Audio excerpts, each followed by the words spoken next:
The story kicks off with Liam opening his eyes at a grand dinner party, unsure of how he ended up there. As Liam looks around, confused, he spots a mirror and realizes he's now in the body of a child. Shocked by this discovery, he screams, drawing the attention of the adults around him. His father, the head of the Hamilton family, feels humiliated by Liam's childish behavior. He sternly reminds Liam that, even though he's the fifth son and considered the least important, he's still a member of the Hamilton family and must act like a noble. Liam stays silent, unable to comprehend who these people are or what's happening. A maid nearby assumes Liam is upset because of the scolding and tries to cheer him up. She explains that Liam's father, the Count of Hamilton, is in a good mood because he recently had a daughter after only having sons. The party is being held to celebrate her birthday. Thinking it's all just a weird dream, he goes to sleep, hoping to wake up back in his old life. However, he wakes up the next morning still in the child's body. Accepting that this is his new reality, Liam dons the attire of a young noble and steps out onto the balcony to take in the Hamilton estate. He is amazed to see the vast lands surrounding the house, which the maid proudly tells him belong to the Hamilton family.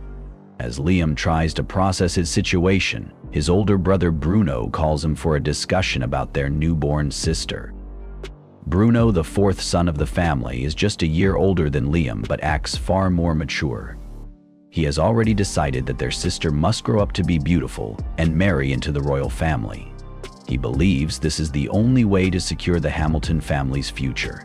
Bruno explains that the Hamilton family is on the verge of losing its noble status. For 3 generations, the family has failed to achieve anything significant.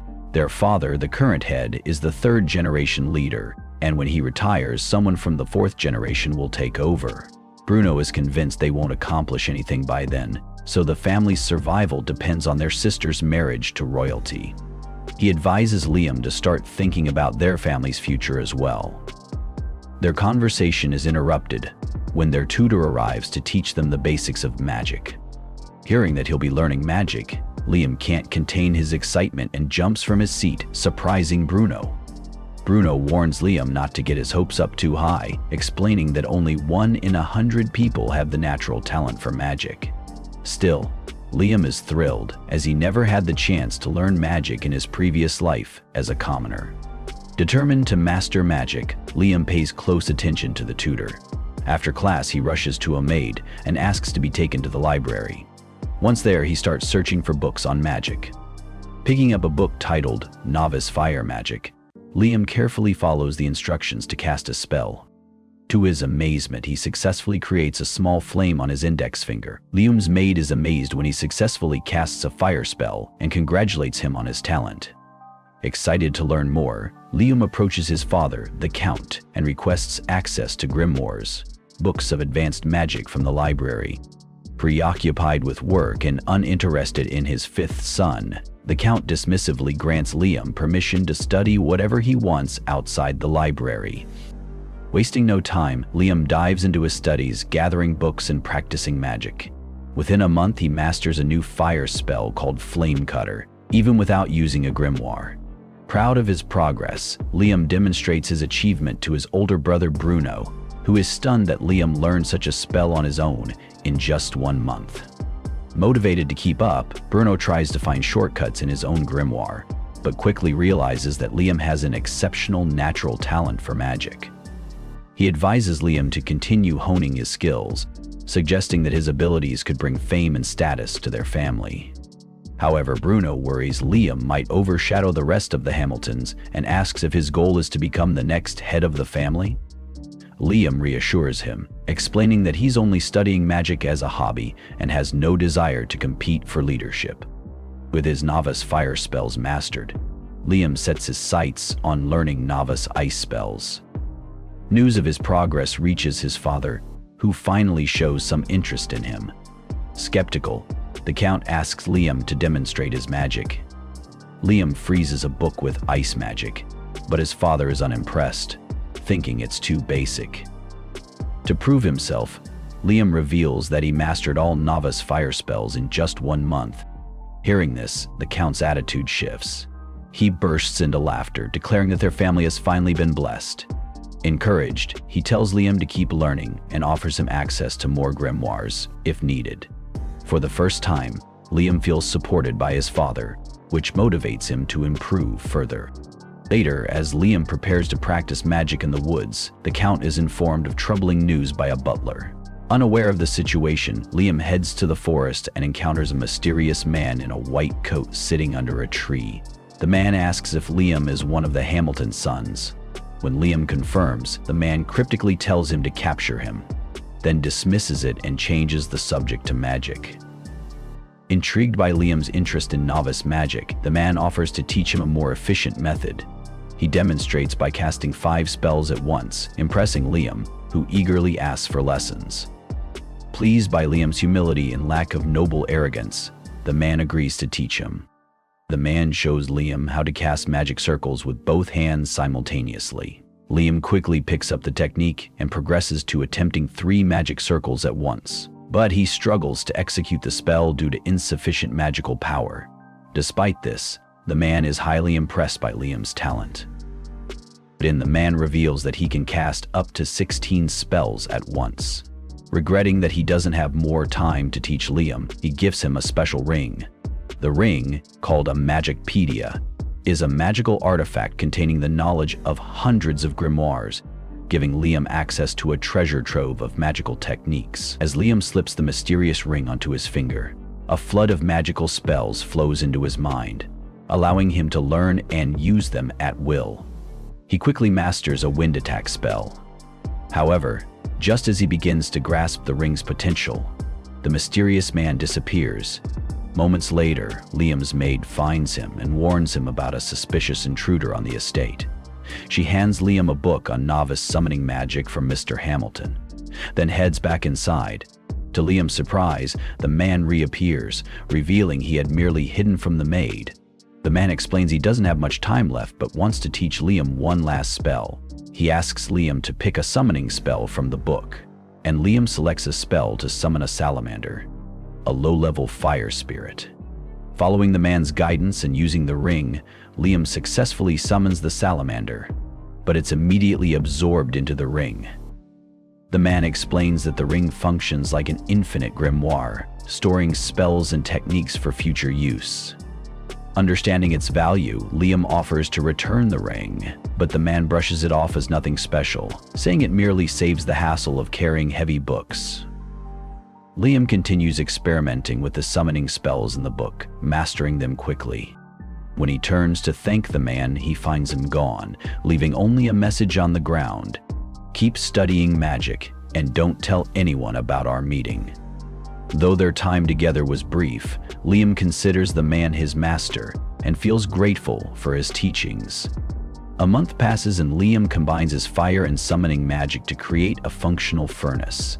Using this, he produces white charcoal and even manages to craft LaCroix crystals, which restore magical power. When Bruno visits and sees Liam's progress, including a bag full of LaCroix crystals, he is stunned by his younger brother's talent. Liam explains that he made the crystals by using 5 types of magic at once, showcasing his impressive skills. Bruno, proud but concerned, advises Liam to think about independence. He shares a piece of family history. Their father had sent a large force to fight a sealed monster in a distant land, hoping to save the family. The mission ended in a crushing defeat, leaving only a handful of survivors. Bruno believes their father and eldest brother Albervit will stop at nothing to retain their noble status, even dragging Liam into their schemes. To avoid this, Bruno encourages Liam to seek independence, starting with earning his own money. Liam sells his white charcoal for a pouch of gold coins and treats himself to a bowl of ramen. Inspired by the meal, he decides to introduce ramen culture to the Hamilton household. Using an ice spirit, he dehydrates noodles to create instant ramen and teaches the family chef how to prepare it. Seeing its potential, Liam plans to turn instant ramen into a business. He pitches his idea to a local trader, but the trader refuses, explaining that only the family's eldest son, Albrevit, has the authority to conduct business. Frustrated, Liam leaves the shop, only to discover that Albrevit had been watching him from the shadows. Jealous of Liam's growing skills, Albrevet declares he will no longer allow his younger brother to act freely. Undeterred, Liam returns home and uses a spell from the ring to create a dimensional storage system for his goods. Determined to continue his work in secret, he uses an unconventional summoning spell to create a clone of himself. This duplicate will stay at the Hamilton mansion to keep up appearances while Liam ventures to the far lands to sell his goods and chase his ambitions. Liam arrives at the Hunters Guild on the advice of his eldest brother, Albrevet. As he steps inside, he notices the guild is just as lively and rough as he had heard. The hunters give him curious, mocking glances, wondering what a kid like him is doing there. Ignoring their comments, Liam confidently approaches a fierce-looking man, guessing he's the guildmaster. When Liam asks, the man confirms his identity and says Albrevet had informed him of Liam's visit. Before proceeding, the guildmaster decides to test Liam's abilities to place him in the appropriate rank. He asks Liam to cast an attack spell and even allows him to recite it slowly, assuming Liam is a beginner. Determined to prove himself, Liam doesn't hold back. He fires multiple magic blasts around the guildmaster's head with pinpoint accuracy, leaving the man in shock. The other hunters, watching in disbelief, are stunned by Liam's raw power. The guildmaster, though impressed, keeps his composure and places Liam in the B rank. As Liam leads the guild, he examines his B rank tag, wondering if it's good enough. While lost in thought, a cheerful girl named Asuna approaches him. Introducing herself, she suggests forming a party since hunting alone is dangerous. Flattered by her beauty, Liam quickly agrees. They shake hands to seal their partnership and set off together. While walking, Liam notices they didn't accept any hunting jobs from the guild. Asuna explains that only A-rank hunters and above can take official assignments. B-rank hunters like them must find monsters independently and bring their remains back to the guild for rewards. Before they can discuss further, a pack of monstrous werewolves ambushes them. With no escape, Asuna panics, but regains her courage when Liam uses magic to overwhelm the wolves by summoning self-growing magical objects into their mouths. The distraction leaves the wolves vulnerable, and Asuna delivers the finishing blows. After defeating 42 werewolves, they return to the guild, shocking the hunters and guildmaster with their accomplishment. The guildmaster is so impressed he offers them their first official mission, to hunt down a giant caterpillar monster threatening an important visitor's arrival. Excited about their first job, Asuna celebrates. But Liam is more concerned about the magical stones inside monsters that make them tougher to fight. When they face the caterpillar monster, they struggle to defeat it, exhausting themselves. Liam uses every spell he knows, but nothing works. Frustrated, he feels powerless, while Asuna grows disappointed that their first mission isn't going as planned. In the heat of the moment, Asuna jokes that it would take a meteor to kill the monster. Inspired, Liam devises a plan. He uses Asuna as bait to lure the caterpillar to an empty area, then summons a massive boulder from his item box to crush the creature. The strategy works, and they take down not just one, but 2 caterpillar monsters. When they return to the guild, carrying the defeated monsters, everyone is stunned. The guildmaster is amazed by their efficiency, while other hunters are left questioning their own skills. Asuna seizes the moment to negotiate a higher reward, arguing that their quick work saved the town from disaster. Impressed by her reasoning, the guildmaster agrees to pay 5 times the original reward, leaving Asuna thrilled while Liam remains indifferent. Later that day, the important visitor arrives. While the townsfolk greet him, Liam's eldest brother, Albrevet, approaches to commend Liam on his success. Albrevet encourages him to keep up the good work before leaving. Watching him go, Asuna assumes Albrevet is probably rude, and Liam agrees, noting that his brother has always treated him as a nuisance. As the visitor passes through the crowd, his gaze falls on Liam. Liam meets the important guest, who introduces himself as James Stanley. When Liam introduces himself, James immediately recognizes the name and mentions that he knows Liam's father. However, his attention quickly shifts to the ring Liam is wearing, asking how Liam got it, since it belongs to someone he knows. James jokingly accuses Liam of stealing it, but when Liam explains that Raymond was his teacher, James calms down. Intrigued, James begins asking about Liam's time training under Raymond, finding the stories amusing. Curious about Liam's strength, James arranges a test. He calls over his acquaintance Simon and asks Liam to use his best attack spell against him. For the first time, Liam decides to recite an incantation, remembering that it can make spells more effective. Using the names of his favorite singers as an incantation, Liam launches magic missiles at Simon. Though Simon initially defends himself with the barrier, Liam's spell breaks through, leaving Simon unconscious. Impressed, James praises Liam's potential and decides to knight him, granting him independence from his family. Later that day, James officially makes Liam a knight. He hopes this title will help Liam step out of his brother's shadow. During their conversation, James asks Liam if he's ever been pranked by Raymond, whom he knows to be a mischievous teacher. Liam recalls a peculiar graduation gift from Raymond, 100 kg of gold dust hidden in a lake, requiring him to perfect his item box skill to retrieve it, and picking up the dust it is robbed. James immediately suspects the gold was a decoy and the real gift might still be hidden. Taking this advice, Liam returns to the lake, uses his item box to drain the water, and discovers a hidden door beneath the dry lake bed. Inside, he finds a letter and a maximum-leveled grimoire, which Raymond reveals is the true graduation gift. Determined to unlock the grimoire's secrets, Liam spends hours practicing the spells inside. After much trial and error, he successfully casts a spell that creates a massive mirror. Stepping through it, he discovers an alternate dimension, a space that grows larger as he becomes more powerful. Unlike an item box, this space can hold living beings, opening up endless possibilities. A month later, Liam and Asuna face a giant frog monster. Liam's fire salamander spells prove useless, and the frog prepares a deadly lightning attack. In a desperate move, Liam uses his alternate dimension to protect himself and Asuna. Once the frog tires out, Asuna finishes it off. They take the magic stone back to the guild, impressing the guildmaster with their teamwork, though he gives most of the credit to Liam. This annoys Asuna, who wishes she could be as strong as Liam. The guildmaster suggests she become Liam's familiar, which would allow her powers to grow alongside his.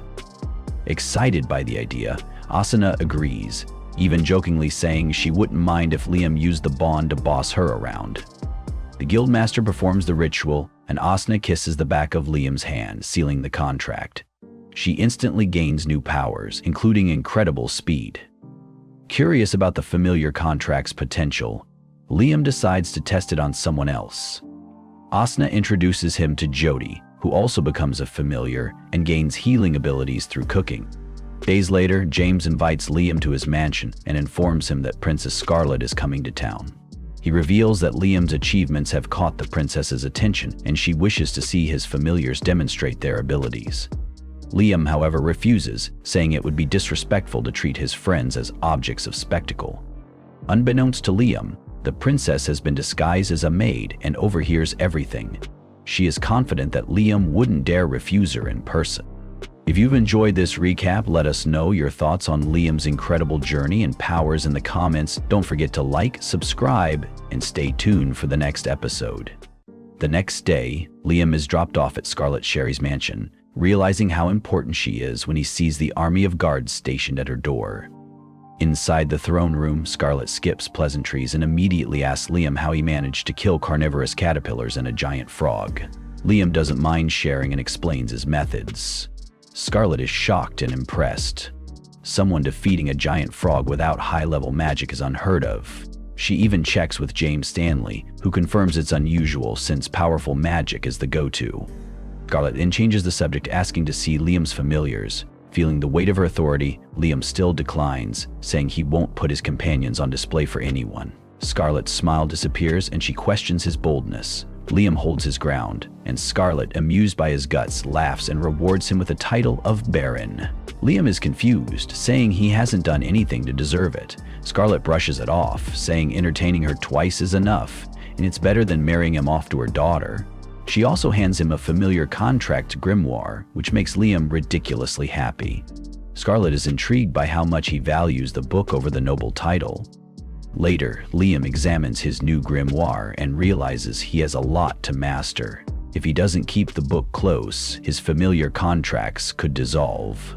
His brother Bruno shows up to celebrate Liam's promotion to Baron, joking that their father, Albervet, must be fuming.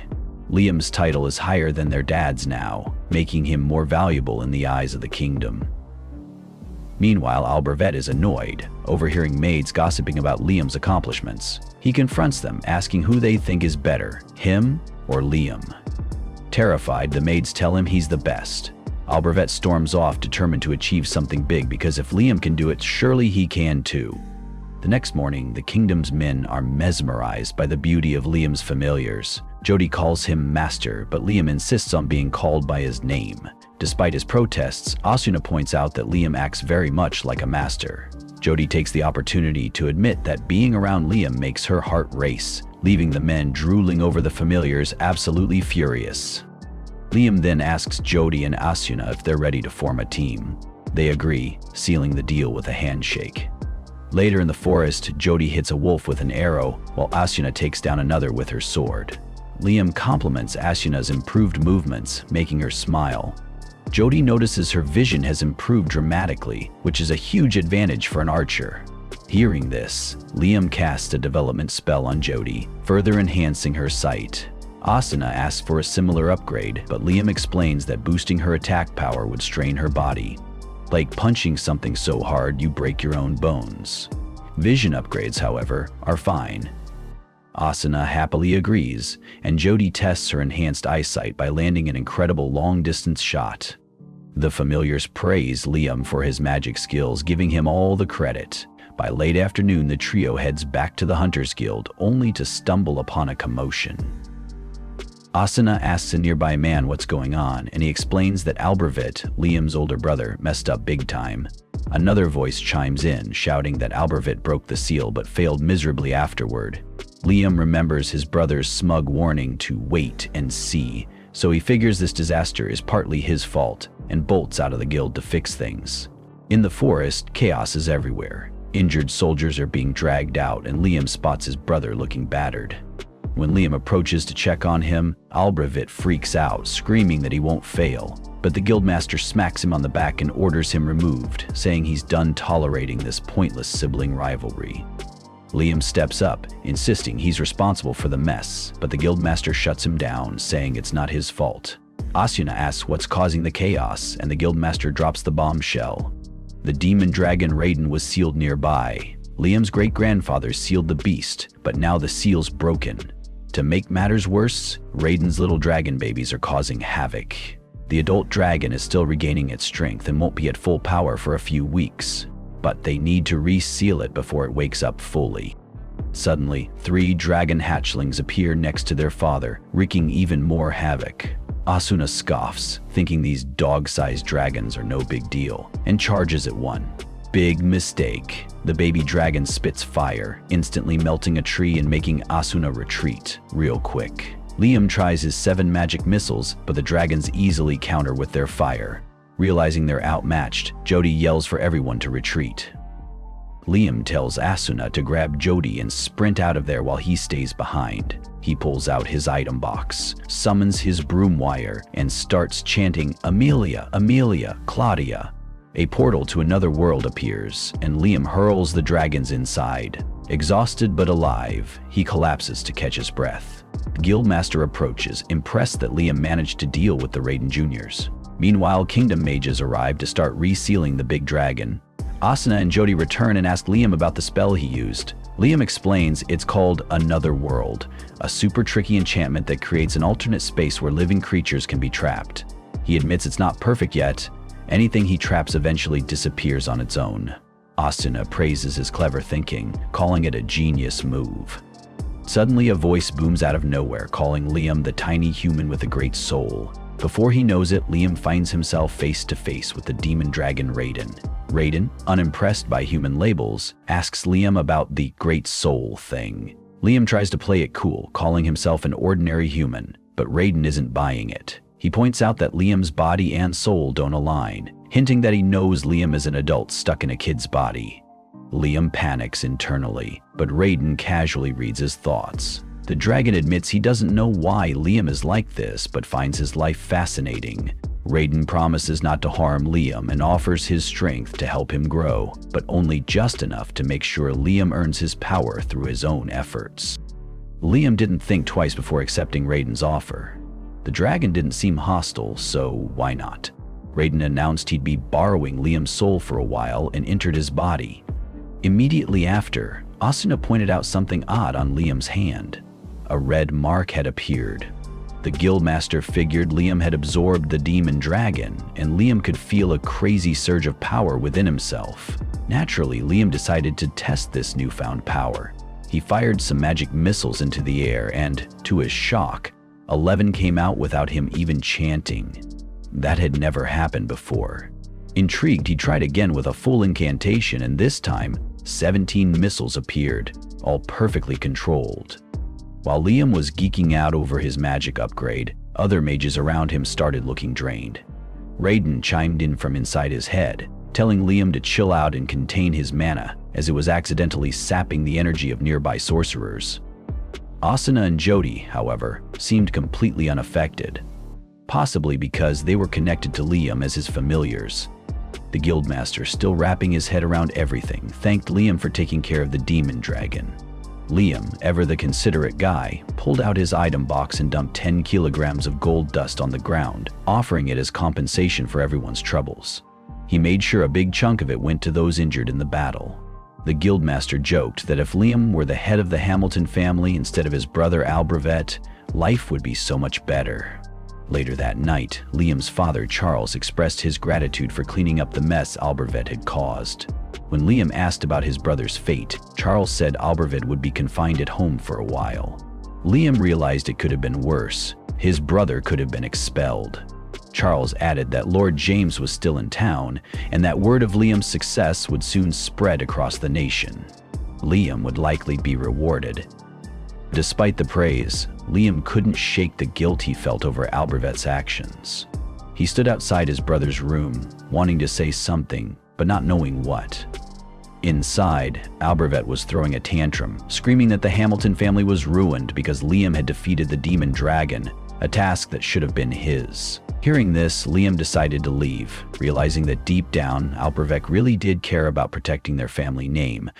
That night, Liam had a weird dream about practicing magic he didn't recognize. When he woke up, he was so excited that he ran to his usual training spot in the forest to try it out. The first spell gave off vibes similar to another world, and after hours of practice, he managed to summon a Raiden Jr. dragon. Suddenly, Princess Scarlet appeared, catching him in the act. She was impressed by the sacred magic he had used and awarded him the third-class Phoenix insignia, a badge given to new heroes who accomplish incredible feats, like defeating a demon dragon. But there was a catch. To make it official, Scarlet needed Liam to tell the whole story for the record.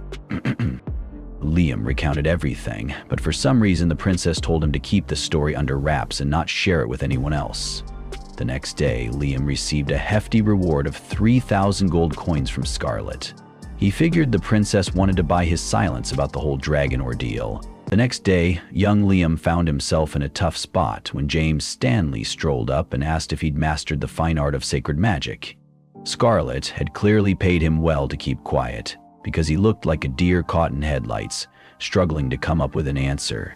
James, ever the sharp observer, commented on Liam's suspicious silence and how the hefty reward Scarlet gave him only made things seem fishier.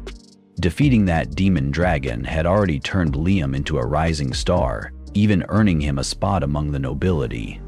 Normally, Scarlet would have gone back to the capital to report everything to the king, but she hadn't, which only fueled James's suspicion further. Then James dropped another bomb. Witnesses claimed the massive demon dragon had turned into light and been absorbed by Liam. At this point, Liam knew he couldn't hide the truth any longer. He threw his hands up and admitted he'd picked up a few sacred magic tricks. James, knowing he had the boy cornered, told him to prove it. So Liam summoned a beginner spell called All Clear, a handy little spell that wiped out all evils, including poison and petrification. Seeing this, James couldn't help but marvel at the power of sacred magic, calling it the work of God. He then took the opportunity to give Liam a quick history lesson about the War of the Three Dragons. Long ago, 3 dragons fought a huge war, and one emerged victorious thanks to sacred magic. That dragon teamed up with a human to create the kingdom of Jamil, the same kingdom they all lived in today. With Raiden now buddying up to Liam, James couldn't help but think Liam might be recreating the kingdom's founding myth. But James had 2 big concerns.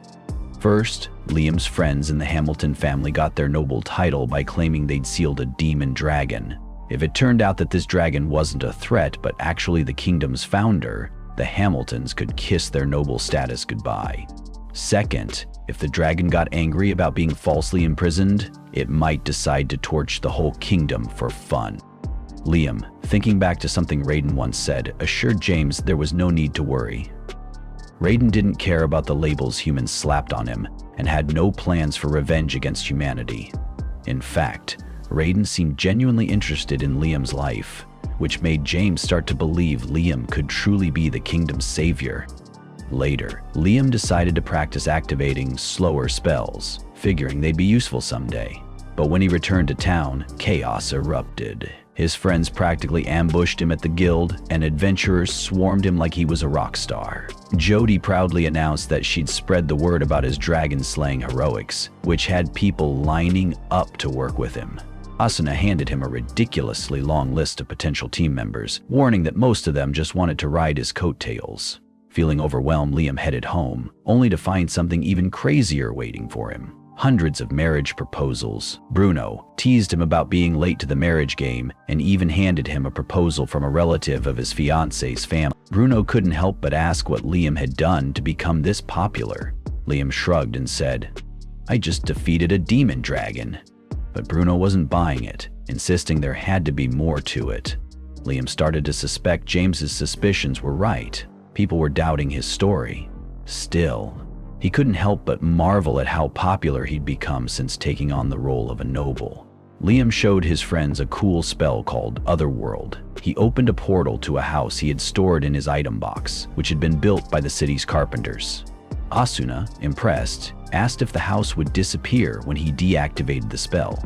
Liam explained that it used to, but now he had mastered the spell, so it stayed intact. They explored the cozy house, amazed at how practical it was to carry a fully furnished home wherever they went. But Joby asked if there was any way to have proper lighting in this alternate space. Liam admitted it was tough to sleep there, since there wasn't any concept of night or day. Joby then asked if it was possible to make everything dark. Liam, trying to show off a bit, summoned a low-level shadow spirit named Shade to cover the space in darkness. At first, it turned pitch black, making everyone feel like they'd walked into a cave. To fix it, Liam conjured a fire salamander to light the fireplace.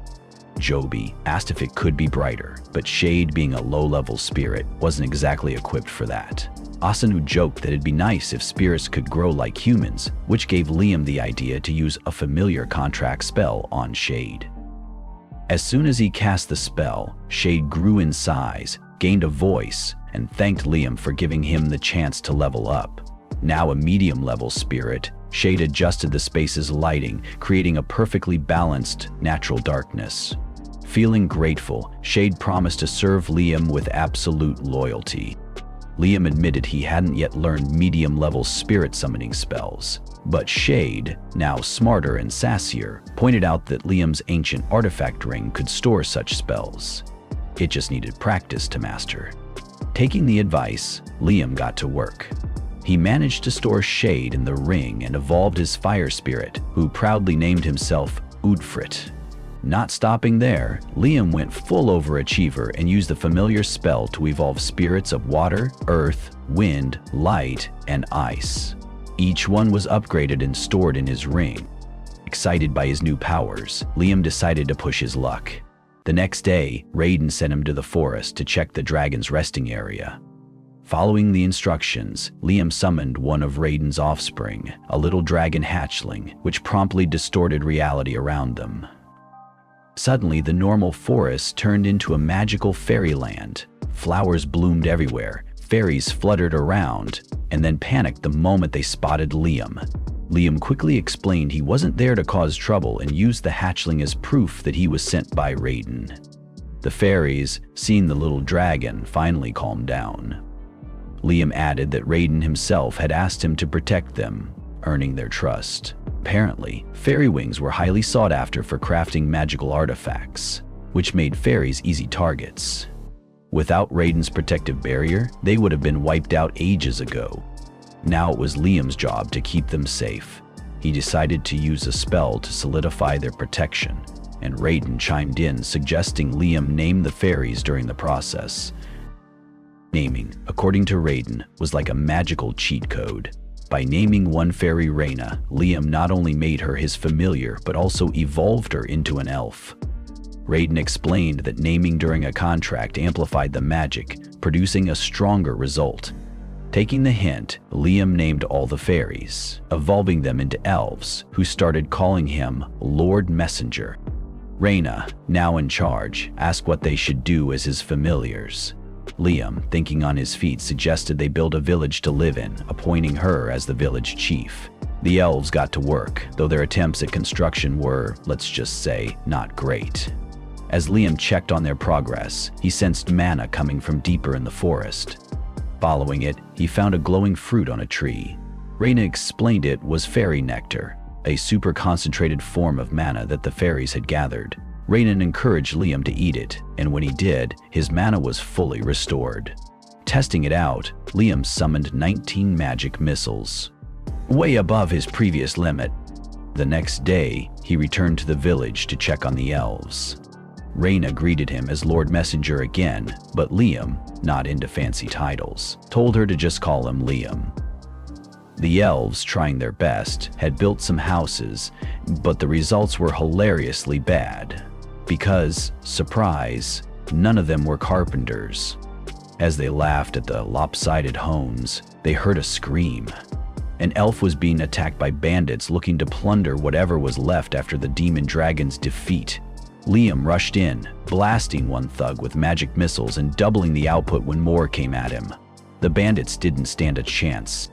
After the fight, Liam realized the area was too dangerous to leave the elves unprotected. He thought about moving them to his other world, but the space seemed too small for all of them. Then he noticed something strange.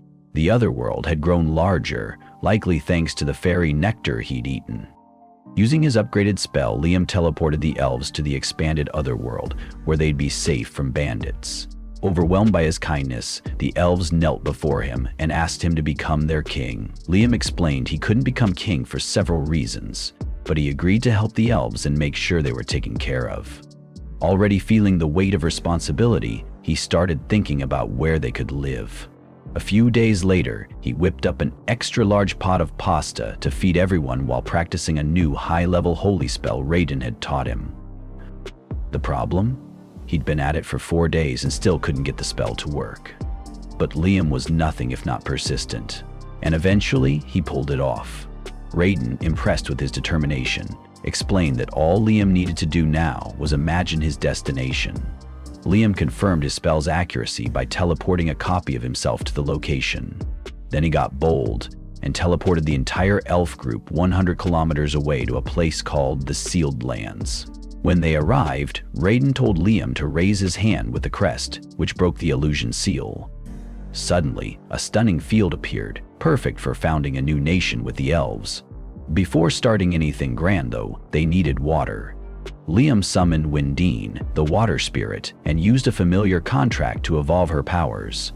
Windine, now upgraded, created a flowing river for the elves to build their lives around. Next, Liam worked on his Raiden Jr.'s summoning magic, reducing the activation time and using Lecro crystals to recover the mana he spent. He also trained extensively with teleportation until he finally mastered it, making it instant. Feeling pretty proud of himself, Liam left the Raiden Jr.'s to protect the elf village while he handled other business. Soon, Princess Scarlet paid him a visit. She wanted to know if the dragon had said anything about a promised land. Liam admitted that Raiden had mentioned the Sealed Lands, but nothing specific about humans. Scarlet wasn't satisfied and asked Liam to take her there. Liam agreed, but had a small favor to ask first. Enter Golak, the court engineer. Liam, ever the practical one, used a familiar contract to create a copy of Golak to help with building the elf village. Once that was sorted, Liam teleported Scarlet to the Sealed Lands. Scarlet thought it looked like Galar Valley, but Liam explained it wasn't. Raiden had cast a spell to make it appear that way. Scarlet, still convinced this was the promised land from legend, recalled the prophecy about humanity being saved from collapse and brought to paradise. She pulled out a royal relic called the Key of Destiny, a ring that accidentally activated and caused the land to levitate. With this discovery, Scarlet was sure they had found the promised land. She bowed to Liam, calling him the master of this paradise, and begged him to create a new nation, a utopia for everyone. And that's it for this episode. Thanks for watching. See you in the next video. The next day, Liam's territory was coming together thanks to a seasoned engineer from the royal court. Meanwhile, Liam was busy leveling up, now able to cast 17 magic missiles at once, along with a holy spear that caused major damage to enemies. With all this power, the young man easily cleared the area of monsters. Liam noticed Scarlet and asked, "What are you doing here?" Scarlet, impressed by his abilities, insisted he call her by her name, not Your Highness. After all, she was now his servant, not the other way around. Liam, ever the gentleman, said it was too grand for someone of her status. Scarlet, though, reminded him that dragon blood ran through her veins, and women from her bloodline often married royalty. She wanted to serve Raiden, the dragon god. Raiden then told Liam they needed to travel north for something Scarlet would love. They found a mysterious ruin with a guardian modeled after a god.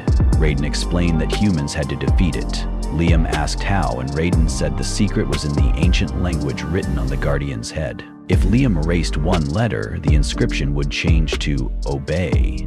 Scarlet pointed out that it was the second letter from the right. Liam wasted no time erasing it, making the dragon obedient to Scarlet. She decided to oversee the beast's recovery, since Liam's magic had injured it. As Liam left the ruins, he was still getting used to the idea of a princess serving him. Raiden thought it was time for Liam to gain enough power to feel worthy. Back in the village, Liam was shocked to find the place nearly destroyed. Elves told him that werewolves had attacked. When the werewolves showed up, demanding outsiders leave or face destruction, Liam tried to talk, but before he could, they attacked. The werewolf leader lunged, but Liam dodged and used a shock spell to freeze the wolf. Liam tried to reason with them, summoning a mini Raiden for backup. The werewolves were stunned, knowing they were a clan that protected Raiden's followers. Realizing they had hurt the land of Raiden's people, they felt guilty. Raiden suggested the werewolves sign a loyalty contract with Liam. Liam didn't quite understand all of this, but agreed to continue the game. The werewolves agreed, and to everyone's surprise, their leader, Chris, turned out to be a woman when she evolved into a mix of human and wolf. With the werewolves joining the team, village construction sped up. Liam wanted to speed things up with magic, and Raiden taught him how to create his own spells. Liam got to work and invented a spell that made objects regenerate. The spell amazed the wolves, and Raiden praised Liam's creativity. Next, Liam focused on creating powerful spells, evolving his magic missiles into power missiles. Raiden urged him to keep building his nation so he could learn even more about the world. Curious, Liam asked Raiden who was the first person to create magic, and Raiden laughed, finding Liam amusing. Suddenly, Rhiannon burst in, announcing that humans were attacking the fairies. Liam rushed to the scene and found mounted knights demanding to know if Liam lived there. He remembered his responsibility and declared the area was his nation. The knights mocked him, but Liam sent them packing with his 17 power missiles. He demanded they never return. On his way back, Liam learned the fairies were seeking protection after their village had been attacked.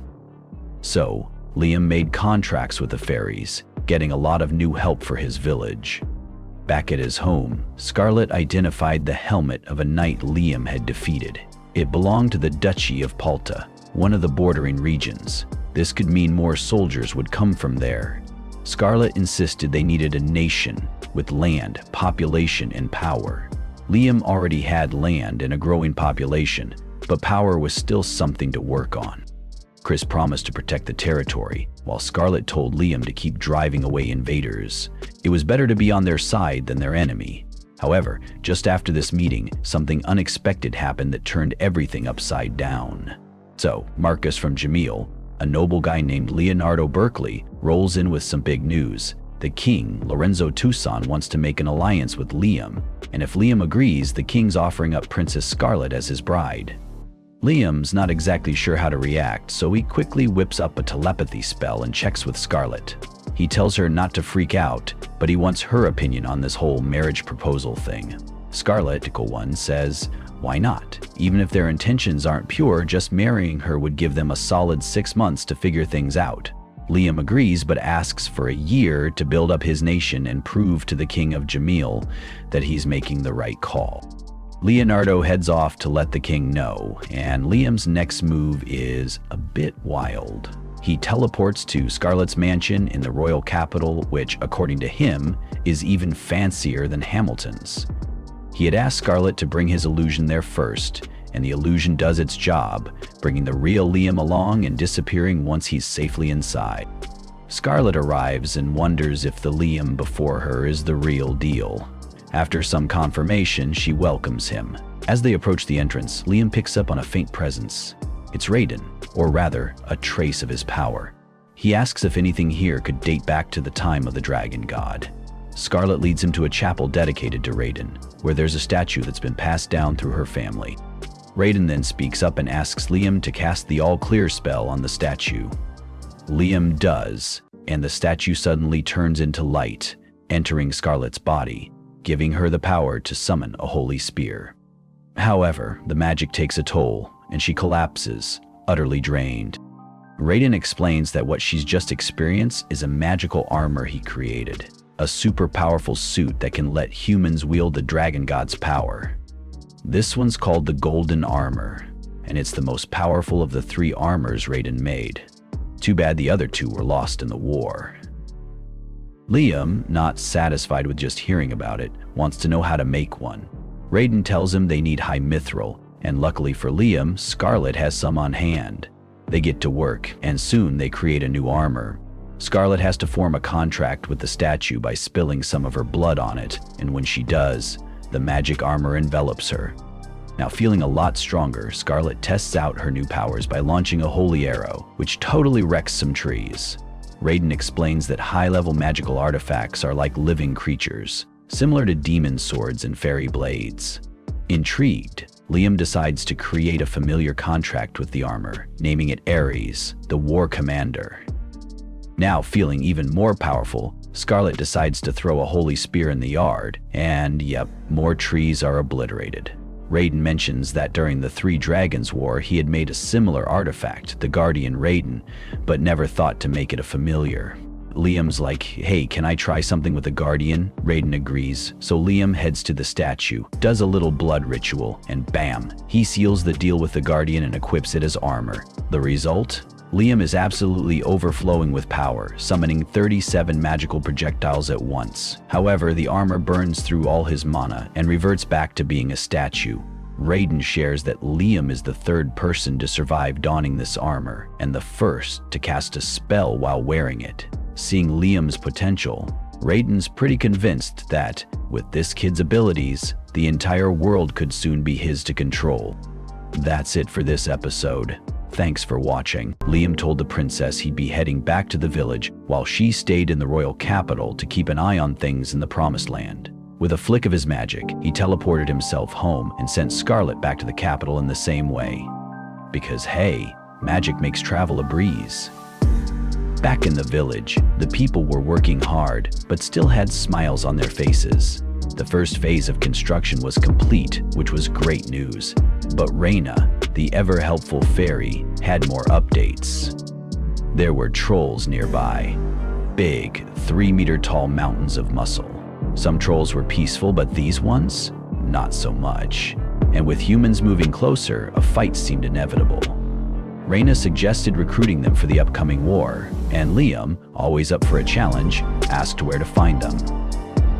A quick teleport later, Liam stood in a barren land that had once been lush and green. He picked up an iron ore stone, noting that while the place looked dead, it was full of hidden treasures. Before he could explore further, a group of trolls appeared, glaring at him like he was an unwanted salesman at their front door. Liam wasted no time and got straight to the point. He was building a nation and wanted them to join. The troll leader, however, had trust issues. Humans, he claimed, were nothing but trouble, and he wasn't interested. Liam tried to reason with him, mentioning that the fairies and werewolves were already on board, but the chief wasn't in the mood for small talk. Instead, he slammed his club into the ground, creating a crater that nearly turned Liam into a pancake. Dodging for his life, Liam quickly realized that this troll wasn't just strong, he was legendary. And unfortunately, running around like a headless chicken wasn't a long-term strategy. Just as he was about to make a move, his foot got caught in a crevice. The troll chief smirked, knowing he had lured Liam into a trap. With a massive swing, the club came down, and for a moment, it seemed like the fight was over. But nope. Liam emerged from the rubble, his guardian raid armor glowing, completely unharmed. The troll chief looked stunned, but that wasn't the worst of it. As he glanced around, he realized he had accidentally injured his own allies in his reckless attempt to crush Liam. And to make matters worse, Liam admitted that he had intentionally not dodged the last attack. He wanted to protect the other trolls. This left the troll chief speechless. Maybe humans weren't all liars after all. Seeing Liam's kindness, he agreed to listen. Meanwhile, Liam was starting to think these trolls weren't as violent as Raina had warned. They just had trust issues. Like a cat that's been tricked into a vet visit one too many times. The chief wanted to know why Liam was so interested in them. Liam explained that the village was growing and that trolls could play a crucial role. More importantly, if they stayed isolated, humans would eventually invade and the trolls wouldn't stand a chance. Liam didn't want that to happen. After considering his words, the chief agreed to visit the village before making any decisions. With that, Liam teleported the entire group, and the trolls, who had never experienced magic like this before, were left completely speechless. Safe to say, they were in for a wild ride. Chris suddenly appeared, pointing an accusing finger at the troll chief. "What's this brute doing here?" she demanded. The chief flinched, recognizing her immediately. "The boar woman," he muttered. That was the wrong thing to say.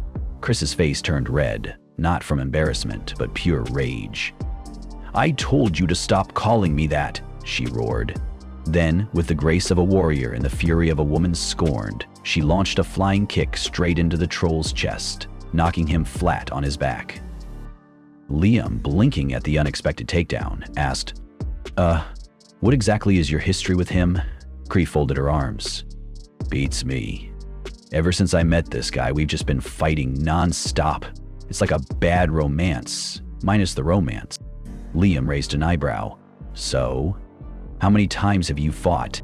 378 losses for me, 307 wins, but who's counting?" she admitted, before eyeing the fallen chief with suspicion. "But why did he go down so easily? He used to be way tougher." Liam smirked. "Oh, he's not weaker. You're just stronger now, thanks to the familiar pact." Chris grinned smugly. Well, looks like I'm the last cookie in the jar now." Then, with a wicked glint in her eye, she turned to the troll chief. "Hey, big guy, you lost, which means you owe me a favor. And that favor is signing a familiar contract with Liam." The chief grumbled, but after seeing how strong Chris had become, he agreed. Liam initiated the contract and gave him a name. As soon as the pact was formed, Guy's body transformed. He became more human-like, slightly smaller in size, but his power skyrocketed. Chris, ever the battle junkie, immediately pounced on the opportunity. "Round 2, let's go!" This time, Guy was faster, his reflexes sharper. He deflected her attacks with ease, his punches powerful enough to send someone 6 feet under. Literally. Their duel, though playful, was intense, and Liam realized he was witnessing a high-level battle. The other trolls gasped in awe. Their leader had just evolved into something even stronger, a legendary Gigas, the next stage of troll evolution. Inspired, Liam promised to do the same for all of them. One by one, the trolls transformed, becoming not just warriors, but incredibly skilled laborers. This became apparent when they started helping with construction, easily lifting massive stones. Chris, not one to back down, decided to join in. She tried to lift a heavy sack filled with rocks, only to struggle miserably. Guy smirked. "Maybe leave the heavy lifting to me?" Chris gritted her teeth. "I don't need your help." And then the sack tipped, nearly crushing her. Sighing, Guy caught it effortlessly and set it aside. Chris, red-faced, snapped, "Don't think you've won just because of this," before storming off in embarrassment. Later, after transporting loads of stone to the village, the patrol chief asked Liam what he planned to do with it all. Liam explained that he wanted to extract metals, summoning Gnome and Salamander to help melt the rocks in a forge. Soon, they had gold, copper, silver, and a massive supply of iron. Unfortunately, there was barely any mithril. Raiden, watching Liam's frustration, chuckled. Mithril's hard to find, kid. Better luck next time." But Liam wasn't discouraged. "I'll find another way." Raiden smirked. "Oh? And if you fail?" Liam shrugged. "Failure's just part of the process. You mess up, you try again. That's how magic works." Hearing that, the dragon let out a deep, amused laugh. "You're a strange one, kid." With that, Liam instructed Salamander to melt the iron while Gnome shaped a mold. The real work was about to begin. After finishing up, Liam channeled Raiden's power into the mold. He remembered how Scarlet's armor got a serious power boost after getting a name, so he figured, why not try the same with iron armor? He decided to name it Apollo, after the sun. Because hey, a strong name might just make the armor stronger too. After all, every name he had given in the village seemed to influence how the beings evolved. Sure enough, the result was a magical iron armor, and even Raiden had to admit the kid was onto something. Watching Liam experiment like this was turning out to be pretty entertaining for the old dragon. Later that afternoon, Liam sat down and racked his brain for more powerful names, since he couldn't use the same one twice. Raiden, ever the know-it-all, pointed out that naming things was a basic spell that any human could use. Liam figured that's exactly why repeating a name would probably make it lose its magic. By the next day, after a full-blown brainstorming session, Liam managed to create 15 more magic armors, distributing them among 5 elves, 5 werewolves, and 5 gigas. During the first training session, Guy and Chris immediately started brawling again. Watching them go at it, Liam smirked and suggested they should be put on the same team. If they loved each other so much, why not turn their rivalry into motivation? A little internal competition might just make them even stronger. Just then, the air grew heavy as a group of humans on horseback appeared, their smirks full of bad intentions the moment they spotted the elves. Without hesitation, the men charged forward, clearly planning to capture and sell them on the black market. But Rena stayed calm. She whispered something to Mina, who nodded and stepped forward, slowly approaching the men. The bandits assumed she was surrendering, until Mina's fist introduced itself to their leader's face, sending him flying. She followed up with a beautiful takedown, knocking down several of his lackeys like they were bowling pins. Liam watched with pride. The elves, who had once been defenseless, were now warriors capable of protecting themselves, and with these magic armors, they were practically unstoppable. However, just as he was admiring the scene, the bandit leader sneaked up behind him and pressed a knife to his throat. Guy, Chris, and Reyna took one look at the situation and just sighed in relief. The bandit leader blinked, confused. Why the hell weren't these monsters panicking? Before he could figure it out, Liam casually shot a power missile down the man's throat, ending him instantly. The remaining bandits, now thoroughly terrified, turned tail and ran for their lives. After the big win, Liam stepped into the other world and summoned a whole squad of Celsius spirits. His order? Get that seawater out of my item box, separate the fresh from the salt, and put both back where they belong. The spirits, ever obedient, got straight to work, boosting the village's water supply for all the new arrivals. Meanwhile, the first Windian to evolve into Celsius approached Liam, eyes full of gratitude. "Master, thank you for everything. My world has expanded so much, I even learned how to possess objects." Liam blinked. "Possess objects? Like ghosts do?" The spirit hesitated. "Kind of. Mid-level spirits can inhabit objects, which is why some weapons and armor have special powers. But I have to be careful. The Spirit King might not like me using this ability too much." Liam raised an eyebrow. "Wait, there's a Spirit King? And no one told me?" Curiosity piqued, Liam decided to test this new ability.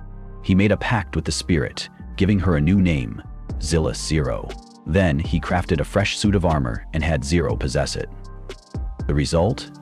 Absolute success. Liam grinned, feeling like a proud parent.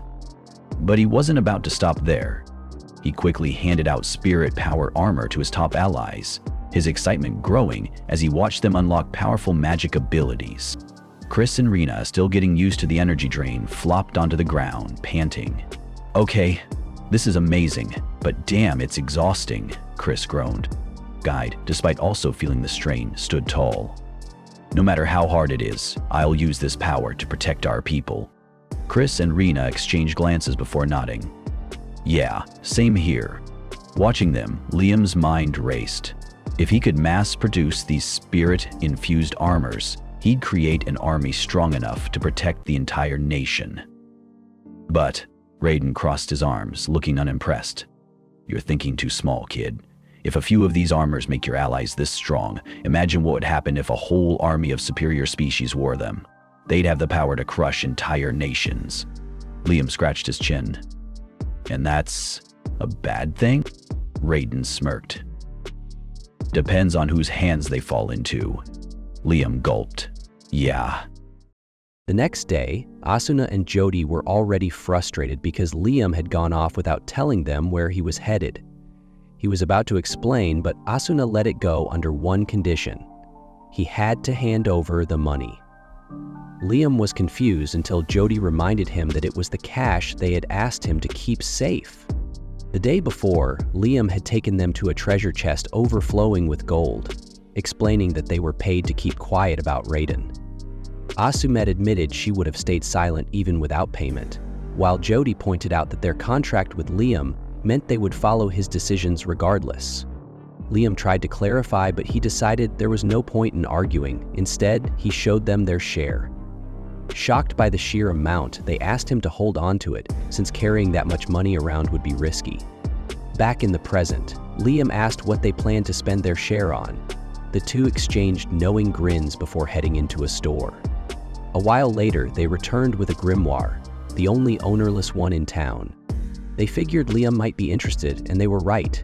He eagerly flipped through the pages, channeling magic into the book, and was instantly rewarded with powerful spells he had never encountered before. Overjoyed by the discovery, he sincerely thanked his companions, who were just as happy to have helped. Later, at the tavern, Liam revealed that he was building a nation. He told them they had a choice: stay in the city or join him on this journey. Without hesitation, they assured him they would go with him. To them, he wasn't just a leader, he was family. Liam, caught between embarrassment and excitement, nodded in acknowledgement. Asuna, always full of energy, was ready to set off immediately, but Liam reminded them that he needed time to master the grimoire first. He summoned the dust box and began practicing, noticing that the activation time decreased with each use. Once he had a firm grasp on the technique, Asuna asked about its function. He explained that it worked similarly to an item box but affected the flow of time inside. As they spoke, a waitress arrived with their food, giving Liam the perfect opportunity to test his new spell.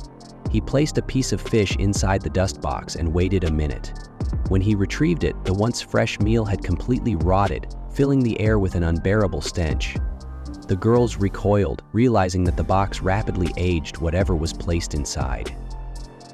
Liam immediately saw the potential uses. Spotting a bottle of grape juice on a nearby tray, he put an idea to the test. After placing the juice and yeast inside the dust box for 5 minutes, he pulled out a bottle of perfectly aged wine. Jody took a sniff, instantly recognizing the deep, velvety aroma. The girls were amazed, and Liam realized this technique could be used for more than just wine. It could speed up the fermentation process for soy sauce, pickles, and other preserved foods on a large scale. To test the exact aging rate, he made 10 bottles of juice, placing one inside the dust box every hour. When he finally retrieved them, he poured a sample from each bottle and observed Jody's reaction as she tasted them in succession. She confirmed that the first bottle had aged for 1 year, while the 10th had aged for 10 years. With this, Liam concluded that 1 hour inside the dust box equaled 1 year in real time. With this discovery, they resumed their journey. The group arrived at Liam's new village, a thriving settlement he had been developing alongside his allies. Asuna and Jody were immediately drawn to the liveliness of the place, interacting with the people and taking in the beauty of their new home. That night, a grand banquet was held to welcome them. As always, Chris and Guy reignited their rivalry, this time competing to see who could cook the best meal. Chris proudly presented her monster sheep BBQ, a dish so mouth-watering that Jody and Masoon could barely hold back their excitement. Not to be outdone, Guy countered with an exceptionally flavorful monster cow roast. The two challengers praised each other's skills, but remained determined to win. Meanwhile, Rana introduced the elf special herb and mushroom soup, which could be enhanced with Lime's instant noodles. The variety of flavors overwhelmed the group, and Asuna could no longer resist, diving straight into the food without hesitation. Jody, slightly embarrassed, reminded her to show some restraint, but it was clear that no one minded. Soon the entire group was feasting together, enjoying the well-prepared dishes and sharing in the moment. The next day, the villagers took advantage of the fertile land, harvesting an abundance of fresh fruit. Liam joined in, eager to experiment with new juices and fermentation techniques. With a flourishing settlement, loyal companions, and endless possibilities ahead, his adventure was only just beginning. The group was exploring when Asuna noticed a strange star-shaped fruit she had never seen before. Jody, excited, couldn't wait to try one. Suddenly, Chris and Guy rushed past, their arms full of the fruit, competing to see who had gathered more. Before they could celebrate, Rana scolded them, explaining that taking all the fruit from a tree would stop it from bearing more. Before the argument could continue, screams echoed from the nearby forest. Without hesitation, the group ran toward the source, finding Gon being attacked by a strange creature. Liam quickly launched 17 power missiles, blasting the monster away, but it survived and disappeared deeper into the woods. Liam gave chase but lost track of it. Meanwhile, Guy checked on Gon, only to see his body changing, his expression twisted into something monstrous, almost like the creature that bit him. As if turning into a zombie, Gon attacked Guy, who tried to reason with him, but it was no use. Struggling to restrain him, Guy had no choice but to fight back.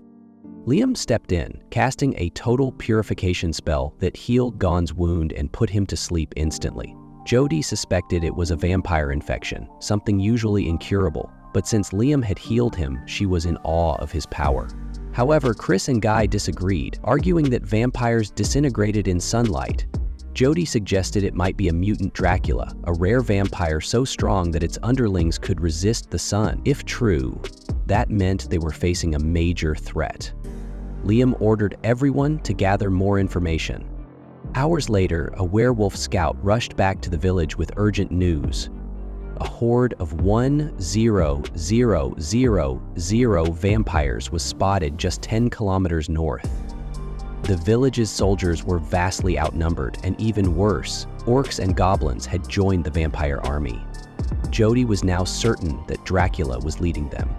While vampires usually kept to themselves, this one had turned them into violent conquerors. Liam immediately ordered the evacuation of nearby villages. However, one of the messengers returned, reporting that the villagers refused to leave, believing they could defeat the vampires. Unfortunately, the orc village was soon overrun, its warriors crushed by sheer numbers. Worse, a powerful vampire appeared, and all the lesser ones knelt before him. The defeated orcs were turned into vampires on the spot. Realizing this was the Dracula, Liam knew they had to defeat him first. As night fell, a small squad of 5 villagers prepared to face the approaching horde. Donning magic armor and special gear, ran a cast waterfall to flood the battlefield, followed by explosive attacks from Chris and Guy. Asuna and Jody struck with powerful magic weapons, cutting through the enemy ranks. Watching from a cliff, Liam observed carefully. The team had managed to slow down the horde, but then Dracula himself arrived, blocking their escape. Before he could command his army, Liam teleported in front of him and used a displacement spell to send them both 100 kilometers away. Dracula, unimpressed, mocked Liam's efforts, but Liam was determined. Defeating the vampire lord would end the war. He launched 19 power missiles, but Dracula easily blocked them and vanished, appearing behind Liam in an instant. Though Liam dodged, he was shocked by Dracula's speed. He tried attacking with holy spears, but Dracula simply evaporated and reformed elsewhere. In the next moment, the vampire grabbed Liam and sank his fangs into his neck, only to realize he had bitten an illusion. The real Liam stood nearby, watching closely. Dracula admitted Liam was skilled, but the fight wasn't over. Liam considered using his guardian Raiden's armor for a power boost, but it would drain his mana too fast. He needed to be sure of victory first. Every time he attacked, whether with fire or ice, Dracula simply dissolved and reappeared. Laughing, the vampire declared himself invincible. He wasn't truly alive, so he couldn't truly die. His body was just a vessel that absorbed life energy. That gave Liam an idea. If Dracula wasn't alive, then he could be stored inside the dust box, just like any other inanimate object.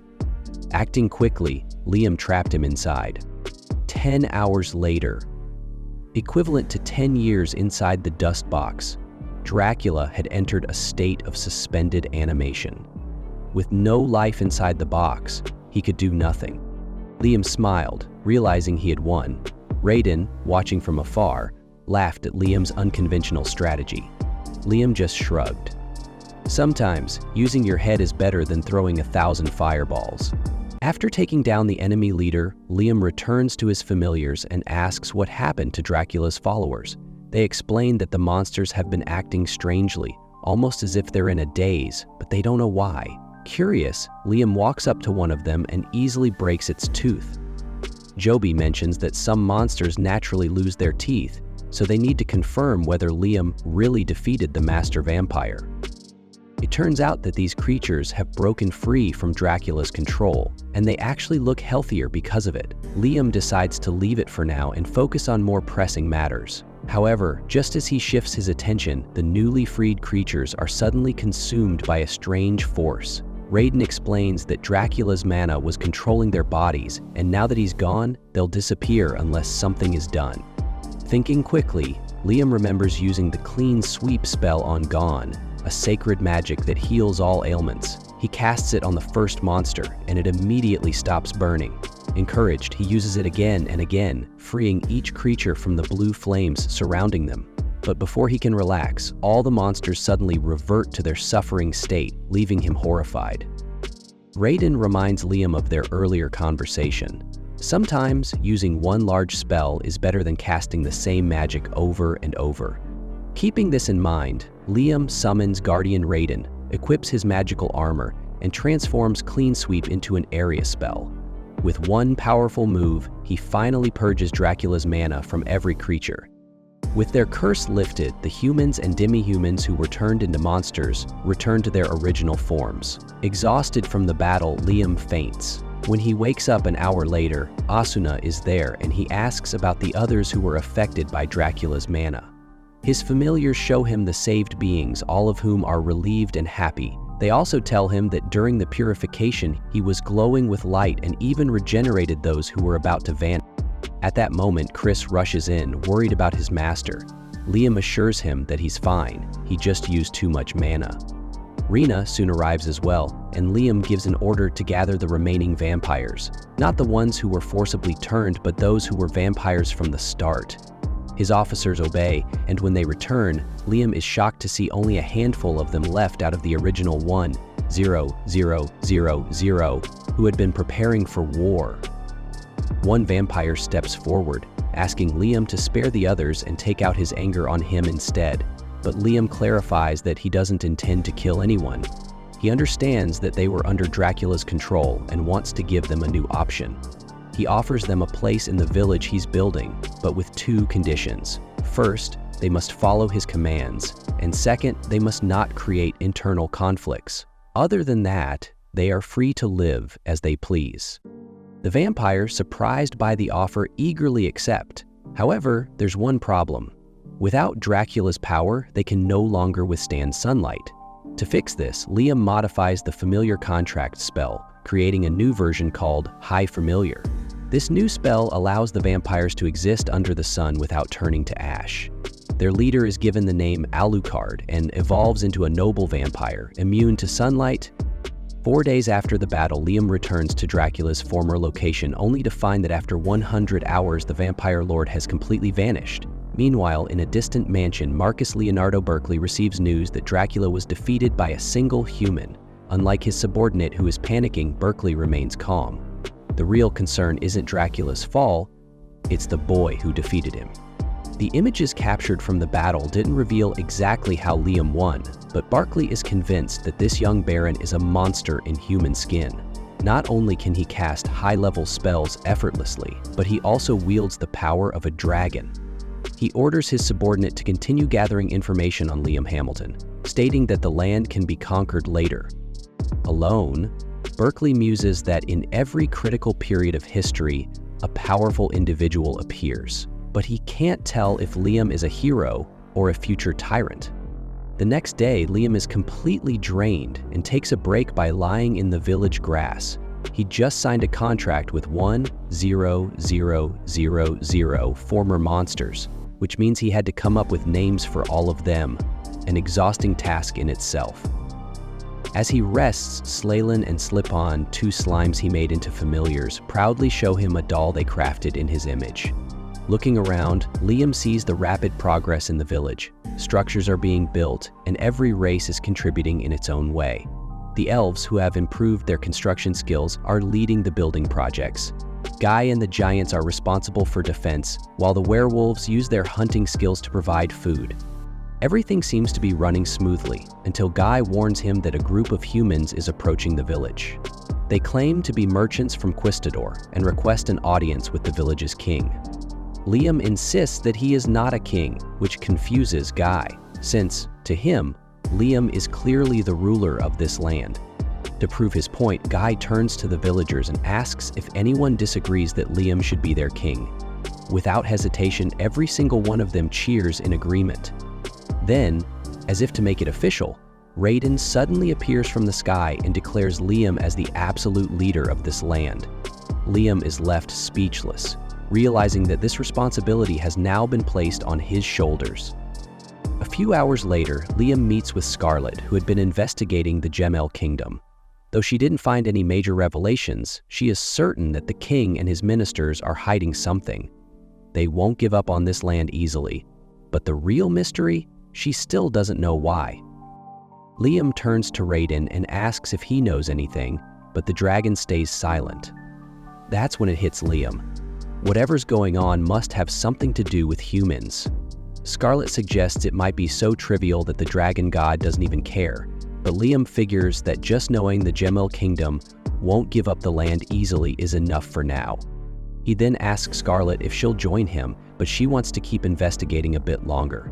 Before leaving, Liam promises to come back to see her, making her blush. Back in the village, Liam asks Raiden again if he knows something. Since the dragon god never lies, there must be a reason for his silence. Raiden, noticing how much Liam has matured, asks if he truly understands what it means to be a guardian, like Guardian Raiden. Liam assumes it just means being a protector, but he isn't sure what exactly he's supposed to protect. Without answering, Raiden teleports Liam to a hidden chamber with strange symbols covering the walls. The dragon tells him to pour his mana into the room. Since Liam leveled up a lot after his last battle, he should have enough mana to do it now. Liam follows the instructions, and suddenly, a hidden passage opens in the floor, revealing a stairway leading underground. As he descends, Liam feels something familiar, just like when he discovered Magicopaya. That's when he realizes this place must hold another ancient artifact. Raiden confirms his guess, explaining that the markings on the wall are remnants of ancient knowledge. In fact, this whole place is an artifact, storing ancient and forbidden spells. Dragons, much like crows, collect treasures, and this is one of their hoards. The spell on the wall is just the first of many. As Liam's mana grows, more seals will break, unlocking even greater magic. Raiden adds that Liam is the first human in centuries to break one of these seals. Excited, Liam absorbs the spell from the wall. It's a process similar to how grimoires or Magipedia work. Eager to test it out, he immediately tries casting 19 spells at once, but nothing happens. The spells appear as bubbles and then vanish. Confused, he tries again, only for the same thing to happen. Raiden explains that Liam's mana is being cancelled out, Before the dragon can elaborate, Liam keeps testing different spells, but they all fail. That's when he realizes this place must have a magic canceling effect that prevents the use of old spells. When Raiden confirms his suspicion, Liam decides to experiment further. He picks up a rock from outside and tosses it at one of the bubbles. Nothing. Then he tries hitting it with a magic missile and the bubble splits into two. Now he understands. Physical attacks do nothing, but magic makes the bubbles multiply. Raiden tells him this is all part of the challenge. The trick is to solve the puzzle and master the spell. Since Liam can activate multiple spells at once, he should use one line to cast the ancient spell and the rest to disrupt the bubbles. It's slow but effective. Liam, however, thinks there's a better way. He summons his clone with a contract invocation. While Liam focuses on casting the old spell, his clone launches power missiles to destroy the multiplying bubbles. The strategy works, and after an hour, Liam successfully masters the ancient spell. Even Raiden is impressed by how quickly he figured it out. Stepping outside, Liam wants to test his new power. He summons his item box and drops a massive rock onto his clone. The clone counters by activating the newly learned spell, Shield of Absolute Strength. The rock shatters, but the shield disappears after blocking just one attack. Liam realizes that while it can stop a single powerful hit, it won't work against rapid attacks or magic. To test its limits, he has his clones throw multiple stones at him. He activates the shield, and each time a new barrier forms to block an attack. However, in a real battle, this wouldn't be practical. Against a rain of arrows or fast attacks like Asuna's, it wouldn't hold up. Raiden then reveals that the next floor holds the absolute magic shield, but Liam needs to level up more to access it. However, Liam thinks he might be able to break the seal now by using magic instead of physical strength. He visualizes every possible spell line, mentally testing each step to find a way to manipulate causality itself. After carefully calculating the process, he successfully unlocks the absolute magic shield, something no human has done in centuries. Eager to test it, Liam casts 19 power missiles while maintaining the shield, confirming it works perfectly. Meanwhile, Raiden watches in amazement. Liam not only broke the ancient seal, but also activated a legendary spell using his own unique method. Later, while standing next to Shade, the shadow spirit, Liam seems to be acting strangely. Raiden asks what he's doing, and Liam explains he's training his senses to detect mana. Raiden assumes this is to help him use both physical and magical barriers effectively. Liam agrees but adds that instead of just using both at once, he wants to find the most efficient way to utilize them. That's it for this episode. Thanks for watching.